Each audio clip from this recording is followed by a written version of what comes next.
If you enjoy my stories, please subscribe and hit the like button. I'd really appreciate it. Leave a comment telling me which city you're from and what time it is there. I'm curious to know where my favorite subscribers are from, and share the scariest story that ever happened to you. I'll pin the best one under the video forever.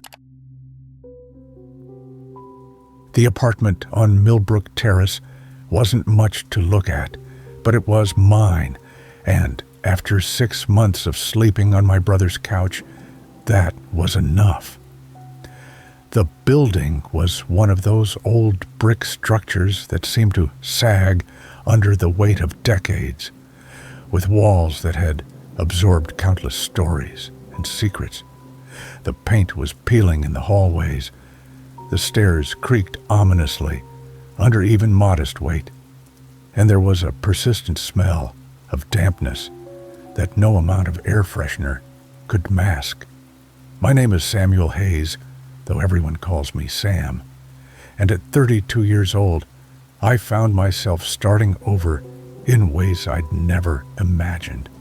The divorce from Rebecca had been finalized 3 months earlier, taking with it not just my marriage, but my house, most of my savings, and what felt like half my soul. The apartment was all I could afford on my reduced circumstances.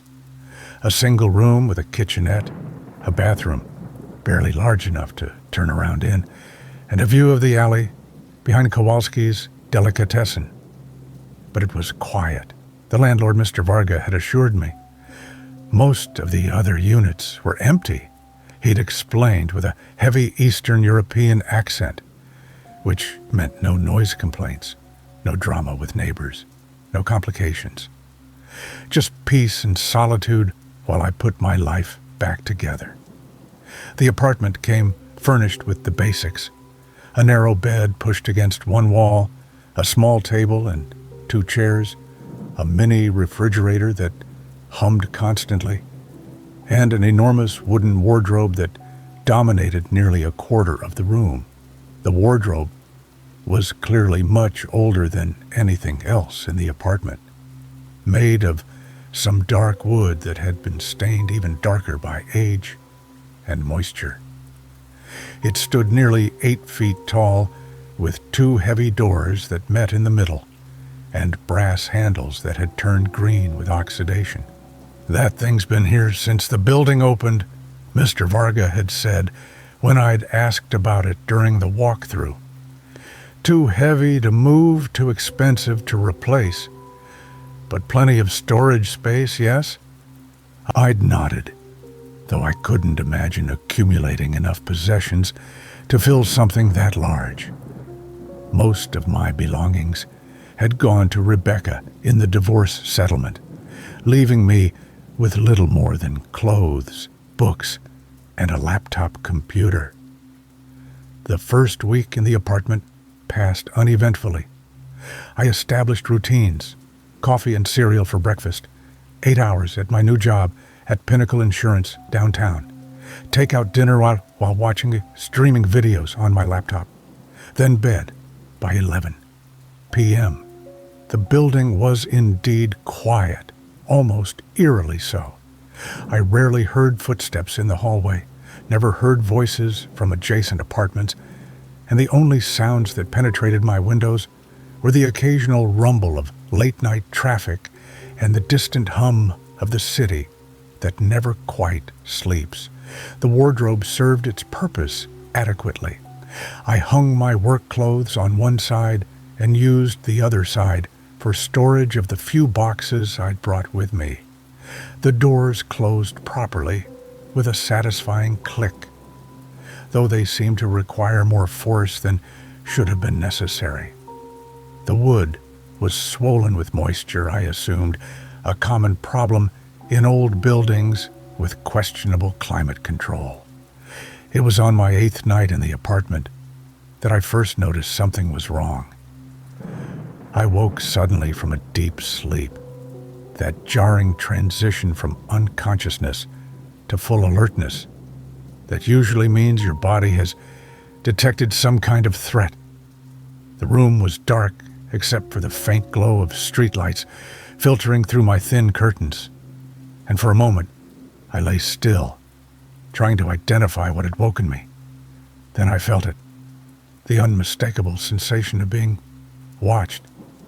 It's a primitive instinct, something left over from our ancient ancestors who survived by recognizing when predators were nearby. The hair on the back of my neck stood up, and my heart rate increased as my eyes scanned the dark room, searching for the source of my unease. That's when I noticed that one of the wardrobe doors was slightly ajar. I stared at it for several minutes, my eyes gradually adjusting to the darkness until I could make out the narrow gap between the two doors. It was only open by an inch or two, but I was certain I had closed both doors securely before going to bed. I always closed them. The dark opening bothered me for reasons I couldn't articulate, like a mouth slightly open in a face that should have been at rest. As I watched, I became convinced that there was something in that darkness, something looking back at me from the depths of the wardrobe. Not movement exactly, but a quality of attention, a sense of intelligence focused in my direction. I told myself I was being ridiculous. I was stressed from the divorce, adjusting to a new living situation, probably not sleeping as well as I should. It was natural for my mind to play tricks on me under those circumstances. But the feeling persisted, growing stronger rather than fading as my rational mind tried to dismiss it. Finally, I threw off my blankets and padded across the cold floor to the wardrobe. The floorboards creaked under my bare feet, and I winced at how loud the sound seemed in the silence of the night. I reached for the open door and pulled it closed with a firm click, then checked to make sure both doors were properly latched. The interior of the wardrobe was exactly as I'd left it. My clothes hanging in neat rows, my boxes stacked on the floor. There was nothing there that shouldn't have been there, nothing that could have been watching me from the darkness. I returned to bed, but it took nearly an hour before I was able to fall asleep again. Even then, my sleep was restless, filled with half-remembered dreams of cramped spaces and watchful eyes. The next morning, I examined the wardrobe more carefully in the daylight. The doors appeared to close properly, and the latches seemed to be working correctly. I tested them several times, opening and closing each door to make sure there wasn't some mechanical issue that might cause them to swing open on their own. Everything seemed normal, so I put the incident out of my mind and went to work. But 3 nights later, it happened again. I woke in the early hours of the morning with that same feeling of being observed, and once again, one of the wardrobe doors was standing slightly open. This time, however, there was something else that made my blood run cold. On the floor between the wardrobe and my bed was a wet footprint. Not a complete footprint, but the unmistakable impression of a bare foot in what looked like water, or perhaps something slightly thicker. The print was small, narrow, definitely human, but somehow wrong in proportions. Too long, with toes that seemed to stretch further than they should. I turned on the overhead light and examined the footprint more closely. The moisture was clear, but had a slightly oily quality that made it shimmer under the harsh fluorescent bulb. I touched it with my finger and found that it was cold, much colder than the ambient temperature of the room. Following the wet trail, I discovered more partial prints leading from the wardrobe to my bed, then back again. Someone, or something, had emerged from the wardrobe while I slept, approached my bed, and then returned. I spent the rest of that night sitting in the single chair with all the lights on, watching the wardrobe and trying to convince myself that there was a rational explanation for what I'd found. A leak in the ceiling above the wardrobe that had somehow created the illusion of footprints. Condensation from the old building's heating system. Something mundane and explicable that had nothing to do with the growing certainty that I was not alone in my apartment. But when morning came, the footprints had dried and disappeared, leaving no trace except the memory of their impossible existence. That evening, I took preventive measures.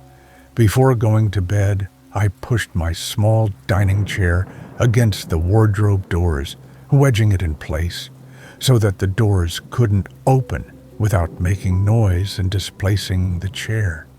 If someone was somehow getting into my apartment and hiding in the wardrobe, they wouldn't be able to emerge without waking me. I felt better with this precaution in place and managed to fall asleep more easily than I had in days. I woke to the sound of something moving inside the wardrobe. It wasn't a loud sound, more like rustling fabric or perhaps the whisper of skin against wood, but it was definitely coming from inside the wardrobe, behind the doors that were still blocked by the chair I'd positioned there. I lay perfectly still, holding my breath and straining to listen. The sound came again, a soft, sliding noise, as if something was shifting position in the cramped space among my hanging clothes. Then I heard breathing. Not my own breathing, which I was carefully controlling, but someone else's respiration. It was raspy, labored, like someone who had been running or who had difficulty getting enough air. The breaths were slow and deliberate, and they seemed to be coming from very close to the wardrobe doors. I remained motionless for what felt like hours, listening to this impossible breathing that couldn't be coming from inside a piece of furniture where no person could possibly fit. But gradually the sounds faded away, and the apartment returned to its usual silence. When morning came, I found the chair exactly where I'd left it, still wedged against the wardrobe doors. But when I moved it aside and opened the doors to examine the interior, I discovered something that made my hands shake. The back wall of the wardrobe was wet. Not just damp from humidity, but actually wet, as if someone had splashed water against it from the inside. My clothes were undisturbed, but when I touched the wooden back panel, my fingers came away, dripping with moisture that was ice cold and had that same oily quality I'd noticed in the footprints. I pulled out all my clothes and boxes, examining every inch of the wardrobe's interior. There were no hidden panels, no secret doors, no way for anyone to access the space from outside the apartment. The wardrobe was built into the wall, and the back panel appeared to be solid wood that had been there for decades. But someone had been inside it. Someone had been breathing inches away from where I slept, separated only by two thin wooden doors, and whatever twisted purpose had brought them there. That night, I decided to document what was happening. I positioned my phone on the small table across from the wardrobe, setting it to record video throughout the night. If someone was somehow getting into my apartment and hiding in the wardrobe, I would have proof. If I was having some kind of psychological breakdown and imagining these encounters, the video would show nothing, and I could seek appropriate help. Either way, I would have answers. I made sure the phone was fully charged and had enough storage space for several hours of recording, then went to bed with a mixture of anticipation and dread. Part of me hoped the video would show an empty room, and I could begin dealing with whatever mental health issues were causing my delusions. But another part of me, a part that was growing stronger each night, knew that what I would see would be far worse than any psychological explanation. I woke the next morning feeling more rested than I had in weeks. There had been no sounds during the night, no feelings of being watched, no sense of an intrusive presence in my private space. For the first time since moving into the apartment, I felt like I might have had a normal night's sleep. Then I checked the video. For the first several hours, the recording showed exactly what I expected. An empty room with my still form, sleeping peacefully in the narrow bed. The timestamp in the corner of the screen marked the passage of time. 11:47 p.m. when I'd gone to sleep. Midnight, 1 a.m., 2 a.m. Nothing had changed except the gradual shift of shadows as cars passed by on the street outside. Then at 3:17 a.m., one of the wardrobe doors began to open. It moved slowly, almost imperceptibly at first, the gap between the doors widening by degrees until there was space for something to emerge. The darkness inside the wardrobe was complete, revealing nothing of what might be hidden in its depths. For several minutes, nothing happened. The door remained open about 6 inches, and the darkness beyond was absolute. I found myself holding my breath as I watched the recording, even though I knew how it would end. Then something began to emerge from the darkness. It started as a pale shape that was barely visible against the black interior of the wardrobe. Gradually, it resolved into what appeared to be a human form, but stretched and distorted in ways that made my stomach clench with revulsion. It was a woman, or had been a woman once, but everything about her was wrong. She was impossibly thin, her body elongated like a reflection in a funhouse mirror. Her limbs seemed too long for her torso, and they moved with a fluid, boneless quality that suggested her joints didn't work the way human joints should. Her skin was a grayish-white color, mottled with dark stains that could have been bruises or decay. But it was her hair that made me nearly drop the phone. It hung in long, tangled masses that appeared to be soaking wet, dripping steadily onto the floor as she moved. The hair covered most of her face, but through the stringy curtain, I could see glimpses of features that looked more like a poorly made doll than a living person. She emerged from the wardrobe headfirst, lowering herself to the floor with movements that were simultaneously graceful and utterly inhuman. Once clear of the wardrobe, she arranged herself on all fours and began to crawl toward my bed. Her progress was maddeningly slow, each movement deliberate and calculated. She would advance a few inches, then pause, as if listening for some sound or waiting for some signal that only she could perceive. The wet hair swayed around her face as she moved, and I could see drops of moisture falling to the floor with each step. As she drew closer to the bed, she gradually raised her head, and I got my first clear look at her face. I had to pause the video and look away for several minutes before I could continue watching. Her eyes were enormous, far too large for the gaunt skull that contained them. They were completely white, without pupils or irises, just blank orbs that seemed to glow faintly in the darkness of the room.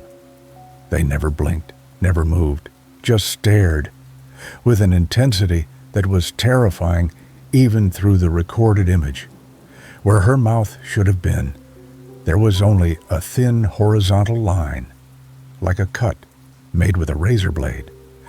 It was stretched into what might have been intended as a smile, but it looked more like a wound that had healed improperly. She crawled to within inches of my sleeping form, close enough that her dripping hair would have been touching the blankets. For several minutes, she remained motionless, just watching me sleep with those horrible white eyes. Then, slowly, she turned her head toward the camera. The movement was smooth and continuous, like an owl turning its head, far beyond what should have been anatomically possible. When her face was pointed directly at the phone, she stared into the lens for what felt like an eternity, but was probably only 30 seconds. It was in that moment that I realized she knew she was being recorded. She knew I had set up the camera, and she was looking directly at me through the lens, across time, with an intelligence that was both alien and undeniably malevolent. Then, just as slowly and deliberately as she had emerged, she began to crawl back toward the wardrobe. I watched in horrified fascination as she reversed her path exactly, returning to the dark opening and disappearing inside. The wardrobe door swung closed with the same gradual motion until the gap was gone and the room appeared normal again. The timestamp showed 4:23 a.m. She had been in my room for over an hour. I sat on my bed, staring at the phone in my trembling hands, trying to process what I had just seen. Every rational part of my mind insisted that the video had to be fake, some kind of technical glitch or digital artifact that had created the illusion of an impossible woman emerging from my wardrobe. But I knew better. I had felt her presence, heard her breathing, seen the evidence of her nocturnal visits. The video was simply confirmation of what I had already known on some primitive, instinctual level. I was sharing my apartment with something that should not exist. My first impulse was to run, pack my few belongings, and leave immediately, forfeit my security deposit, and find somewhere else to live, anywhere that didn't contain that accursed wardrobe and its impossible occupant. But where could I go? I had barely enough money to cover the current month's rent, let alone deposits on a new apartment. Rebecca had made sure of that in the divorce proceedings. And what if the thing, the woman, creature, whatever she was, wasn't bound to the wardrobe? What if she could follow me? Instead, I did something that I would regret for the rest of my life, however long that might be. I deleted the video. I told myself I was protecting my sanity, that no good could come from having documentation of something so fundamentally wrong. But the truth was that I was terrified of what the video represented. As long as the recording existed, I couldn't pretend that what I had seen was a dream or a hallucination. After deleting the video, I took the phone outside and smashed it with a hammer I'd borrowed from the building's maintenance closet. I didn't want any chance that the images could be recovered, any possibility that I might be tempted to watch them again. That afternoon, I went to a hardware store and bought the strongest lock I could find. It was a heavy-duty padlock designed for securing storage units, with a thick metal shackle that looked like it could resist anything short of bolt cutters. I installed it on the wardrobe that evening, threading the shackle through holes I drilled in both doors and the frame. Even if someone could somehow get inside the wardrobe, they wouldn't be able to open the doors from within. I felt better as I prepared for bed, confident that I had solved the problem with a simple mechanical solution. Whatever was happening, whatever I thought I had seen, a solid steel lock would put an end to it. I slept soundly for the first time in weeks. When I woke the next morning, both wardrobe doors were standing wide open, and the lock was sitting neatly on the floor beside them, still fastened but somehow removed from the doors without being opened. And the wet footprints were back, a clear trail leading from the wardrobe to my bed and back again. I spent that day in a state of near panic, unable to concentrate at work, jumping at every unexpected sound. When I returned to the apartment that evening, I found the wardrobe doors closed again, as if nothing had happened. But I knew something had happened. Something was playing with me, demonstrating that my attempts to keep it contained were futile. It could come and go as it pleased, regardless of what barriers I tried to erect. That night, I didn't even bother going to bed. I sat in the chair across from the wardrobe, watching it throughout the dark hours, waiting to see what would happen next. Nothing did. The doors remained closed, the room remained silent, and dawn eventually arrived without incident. But I had the distinct feeling that I was being tested, that my response to this latest demonstration was being evaluated according to criteria I couldn't understand. The next evening, I decided to seek help from the only person who might have answers. Mr. Varga lived in the basement apartment of the building, and when I knocked on his door, he answered with the resigned expression of a man who had been expecting this visit for some time. "You are having troubles with the wardrobes," he said before I could speak. It wasn't a question. "You know about it?" I asked. He gestured for me to come inside, and I found myself in a cramped apartment that smelled of cabbage and old cigarettes. The walls were covered with photographs of people I didn't recognize, and there were religious icons scattered throughout the room. "Sit," he said, pointing to a worn chair beside a small table. "I will make tea." As he puttered around his tiny kitchen, I tried to organize my thoughts. How much should I tell him? How much would he believe? "The woman in the wardrobe," he said, without turning around. She is why the apartment stays empty so long. She is why the rent is so cheap. You've seen her?" "I have lived in this building for 37 years, he replied, bringing 2 mismatched cups to the table. "I have seen many things. Some tenants, they last one night. Some last 1 week. You have lasted almost 3 weeks. That is impressive." "What is she?" Mr. Varga sat down across from me and sipped his tea thoughtfully. "I do not know what she is, but I know what she does. She watches. She waits. She chooses." "Chooses what?" "Who stays? Who goes? Who," he made a vague gesture with his hand, "who disappears?" "Disappears. The last tenant before you, Mr. Morrison. He was there 6 weeks. Very stubborn man, very determined. One morning, I check on him because he has not paid rent. Apartment is empty. No clothes, no belongings, no sign of struggle. Just wet footprints leading to the door. I felt a chill run down my spine. What happened to him? Same thing that happened to others. Same thing that will happen to you if you are not careful. Then why do you keep renting the apartment? Why don't you just seal it up or get rid of the wardrobe? Mr. Varga laughed, but there was no humor in the sound. You think I have not tried? I have had men come to remove the wardrobe. They cannot move it. I have tried to block it, to seal it, to burn it. Nothing works. She is part of this place now, part of the building itself.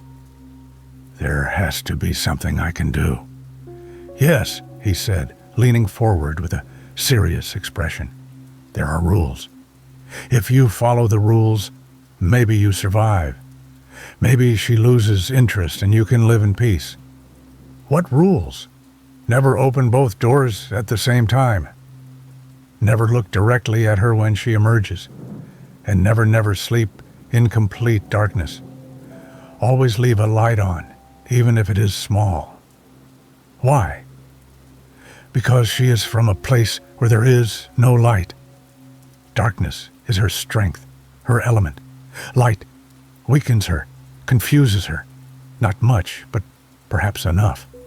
I absorbed this information, trying to decide how much of it I believed, but given what I had already experienced, it seemed foolish to dismiss any advice, no matter how strange it might sound.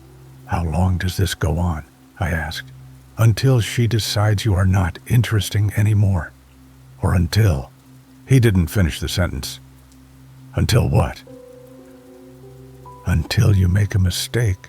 Until you break one of the rules, or she finds a way to take you anyway.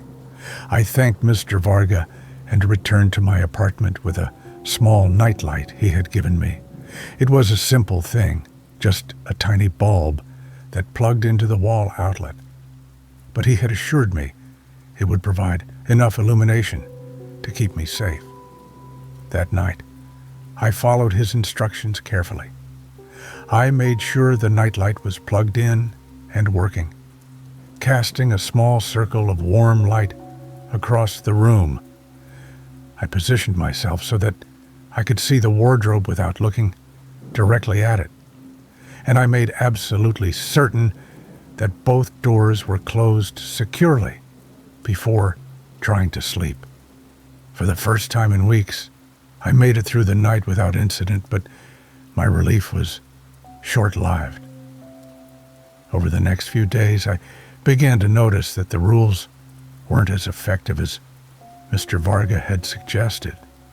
The wardrobe doors still opened during the night, and I could still hear movement inside, though it seemed more subdued when the nightlight was on, and the woman's behavior was changing. Instead of the slow, deliberate emergence I had witnessed in the video, she now seemed more cautious, more furtive. I would catch glimpses of movement in my peripheral vision, shadows that shifted when they shouldn't.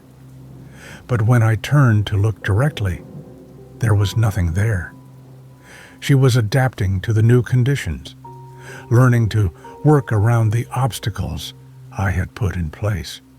The wet footprints continued to appear, but they were becoming more erratic, leading in directions that made no sense.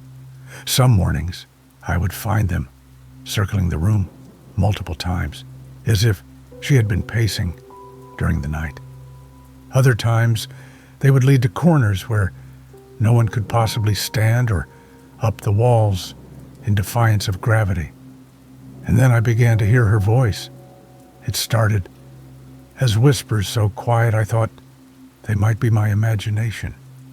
Soft sounds that could have been the wind or the settling of the old building, but gradually they became more distinct, more clearly recognizable as human speech. She was saying my name. Sam, she would whisper in the darkness, her voice like the rustle of dead leaves. Sam, where are you hiding? Sam, I can smell you. I can taste your fear. Sam, why won't you come closer? I only want to look at you. The whispers came from everywhere and nowhere, sometimes seeming to originate from inside the wardrobe, sometimes from behind me, sometimes from directly beside my ear, even though I could see nothing there.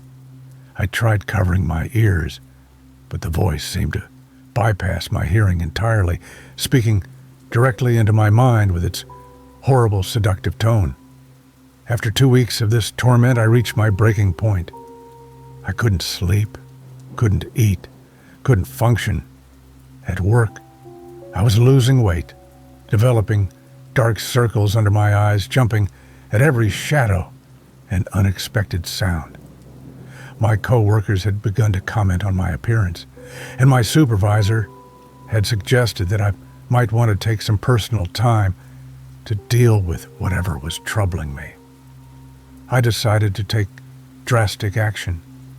If Mr. Varga couldn't move the wardrobe, maybe I could dismantle it, take it apart piece by piece, until there was nothing left for her to hide in. I went to the hardware store again and bought a crowbar, a hammer, and a set of screwdrivers. If the wardrobe was held together with nails and screws, I could take it apart. If it was glued, I could break the joints. One way or another, I was going to destroy the thing that had been terrorizing me. I started that afternoon. As soon as I got home from work, I began with the doors, removing the hinges and pulling them away from the frame. They were heavier than I had expected, and the wood was so old and dense that it felt more like stone than timber. With the doors removed, I could see clearly into the interior of the wardrobe for the first time. What I found there defied every assumption I had made about the furniture and the building that contained it. The interior of the wardrobe was much deeper than it should have been. From the outside, the wardrobe appeared to be about 2 feet deep, which was consistent with the layout of the room and the thickness of the wall behind it. But looking into the open cavity, I could see that the back wall was at least 6 feet away, and the darkness extended beyond that into what appeared to be a tunnel or corridor. I shone a flashlight into the space, but the beam seemed to be absorbed by the darkness after penetrating only a few feet. The air that drifted out was cold and damp, carrying odors of mud and decay that reminded me of swamps and graveyards. I reached inside with the crowbar, trying to probe the dimensions of the impossible space. The metal rod extended its full 3-foot length without encountering the back wall, and when I tried to pull it back, I felt resistance, as if something was pulling on the other end. I released the crowbar immediately and stepped back, watching in horror as it disappeared into the darkness, dragged away by invisible hands. The wardrobe was not a piece of furniture, it was a doorway. That night I didn't even pretend to try to sleep. I sat in the chair with all the lights on, watching the open cavity where the wardrobe doors had been.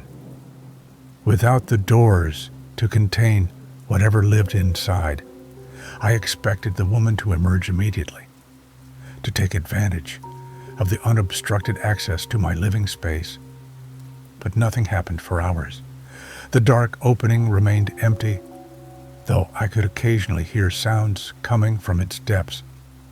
Scratching, rustling, and what might have been whispered conversations in languages I didn't recognize. Then, around 3 a.m., I heard a new sound. It was coming from under my bed. The scratching was soft but persistent, like fingernails dragging across wood. I leaned forward in my chair, trying to see under the bed frame, but the angle was wrong and the shadows too deep. "Sam," came the familiar whisper, but this time it was definitely coming from the floor beneath me. "Sam, I'm here." I stood up slowly, my heart pounding as I realized what had happened. While I had been watching the obvious entrance, she had found another way into my room. The wardrobe wasn't just a doorway. It was connected to a network of spaces that existed in impossible dimensions, allowing her to emerge wherever she chose. "I see you, Sam," she whispered, and I could hear the smile in her voice. "I see you standing there so afraid, so alone. Something moved under the bed, a pale shape that was barely visible in the gap between the mattress and the floor. I caught a glimpse of stringy wet hair and one enormous white eye staring at me from the darkness. "Come closer, Sam. Let me look at you properly." I backed toward the door, my hand fumbling for the light switch. If light weakened her, maybe the overhead fluorescent would be enough to drive her back into whatever hole she had crawled out of. But when I flipped the switch, nothing happened. The bulb had burned out or been broken, leaving me with only the small nightlight that cast its feeble glow across a tiny portion of the room. "Darkness is coming, Sam," she whispered, and I could hear movement as she began to emerge from under the bed. "Darkness is here." I ran for the door, but my fumbling fingers couldn't work the locks quickly enough. Behind me, I could hear her pulling herself out from under the bed with wet, sliding sounds that made my skin crawl. "Don't run, Sam. There's nowhere to go. I know this building better than you do. I know every dark corner, every shadow, every place you might try to hide." I finally got the door open and stumbled into the hallway, not caring about noise or disturbing other tenants. The hallway was dimly lit by old-fashioned wall sconces, and the yellow light felt like salvation after the oppressive darkness of my apartment. But when I turned to look back, she was standing in my doorway. In the better light of the hallway, I could see her clearly for the first time, and the sight nearly drove me to my knees. She was even more wrong than the video had suggested. Her body was elongated and twisted, as if her bones had been stretched while they were still soft. Her skin had the mottled grayish color of something that had been underwater too long, and it glistened with a moisture that might have been water or something worse. But it was her face that destroyed any hope I had of maintaining my sanity.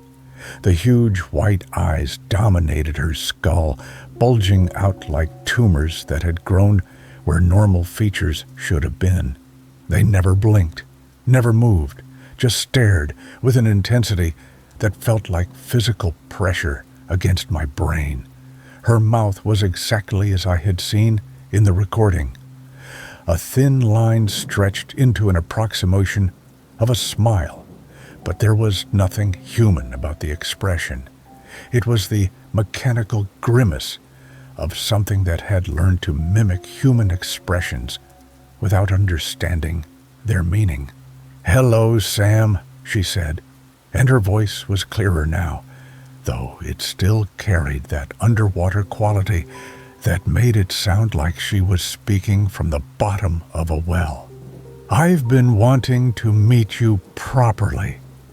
I turned and ran down the hallway, not knowing where I was going, just desperate to put distance between myself and that impossible figure.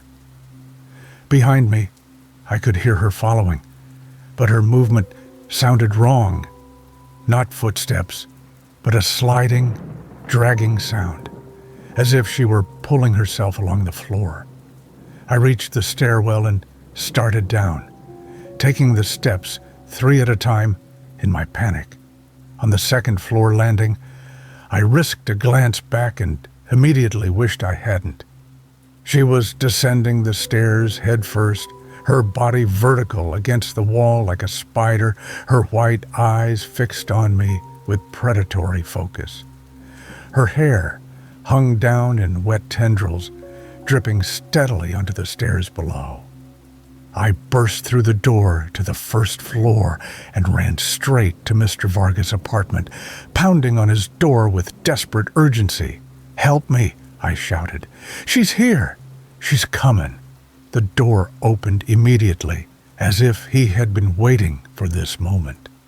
Mr. Varga took one look at my face and pulled me inside, slamming the door and throwing multiple locks. "She cannot come here," he said calmly. "This apartment is protected." I looked around and noticed for the first time that every window and door frame was lined with what looked like salt, and there were religious symbols carved directly into the wooden door frame. "How long have you been dealing with her?" I asked. 37 years, he replied. "She was here when I moved in, and she will be here when I am gone. But she cannot touch me in this place." "What does she want?" "Company," he said simply. "She is very lonely, I think. She takes people to keep her company." "Takes them where?" Mr. Varga gestured vaguely toward the ceiling, indicating the upper floors of the building, to the place behind the wardrobe, to the spaces between spaces. "They do not come back. We spent the rest of the night in his apartment, and he told me stories of the other tenants who had lived in my apartment over the years. Most had lasted only days or weeks before disappearing. A few had managed to move out before she took them, but they always left everything behind, fleeing with nothing but the clothes on their backs." "Why do you keep renting it?" I asked again. "Because she needs to feed," he said matter-of-factly. If I do not provide her with tenants, she might decide to hunt elsewhere in the building. Better to sacrifice strangers than neighbors." When morning came, Mr. Varga let me back into my apartment to collect my essential belongings. The wardrobe opening was still gaping like a wound in the wall, and there were wet footprints everywhere, covering every surface, including the walls and ceiling. I packed quickly, throwing clothes and important documents into a suitcase. I didn't care about anything else. The furniture, the security deposit, the lease agreement. I just wanted to get out of that building and never return. But as I was preparing to leave, I realized I was missing something crucial. My car keys were gone. I searched through my pockets, my suitcase, every surface in the apartment. The keys were nowhere to be found. Without them, I couldn't drive away, couldn't escape to somewhere safe. Then I heard her voice, coming from inside the wardrobe opening. "Looking for these, Sam?" There was a soft jingling sound like metal against metal. "Come and get them, Sam. They're right here, waiting for you." I approached the opening cautiously, staying far enough back that I couldn't be grabbed by anything lurking in the darkness. Peering into the tunnel-like space, I could see a faint glint of metal about 6 feet into the darkness. My keys were sitting on what appeared to be a small ledge or outcropping, just barely visible in the dim light that penetrated the opening. "Just a few steps, Sam," her voice coaxed. "Just reach in and take them. Then you can leave." But I knew it was a trap. If I stepped into that space, if I crossed the threshold between the normal world and whatever dimension existed behind the wardrobe, I would never come back out. I left the keys and walked away. That afternoon, I called a locksmith and had him make new keys for my car. It cost more money than I could afford, but it was better than the alternative. I never returned to the apartment on Millbrook Terrace, but sometimes, in my new place across town, I wake up in the middle of the night with the feeling that I'm being watched. And when I check my closet in the morning, I sometimes find that the door is standing slightly open, even though I always close it before going to bed. And occasionally, very quietly, I hear a familiar voice whispering my name. This account was found on the laptop of Samuel Hayes, who disappeared from his apartment on Millbrook Terrace on October 23rd.